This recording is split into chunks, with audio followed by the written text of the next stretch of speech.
Hola a todos, bienvenidos una semana más al avance de contenidos de nuestro programa Onsos en Cantarias en Aragón Radio. Ya sabéis que estamos todos los sábados a las 22 horas en el FM de Aragón Radio, en un programa en el que repasamos y explicamos un poquito las diferentes leyendas que nos podemos encontrar en Aragón. Esta semana el episodio va sobre seres constructores.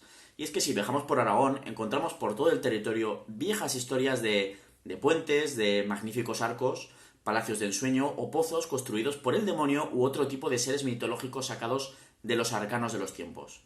Desde el puente de Mediano recorreremos Aragón por el yacimiento de los Bañales en un castillo, el Arco del Deán o el Palacio de la Jafería de Zaragoza, para conocer algunos de esos monumentos que quizás vemos a menudo, pero de los que desconocemos las historias de cómo se construyeron según la mitología. Os esperamos el próximo sábado a las 22 horas y si no, en podcast en aragonradio.es.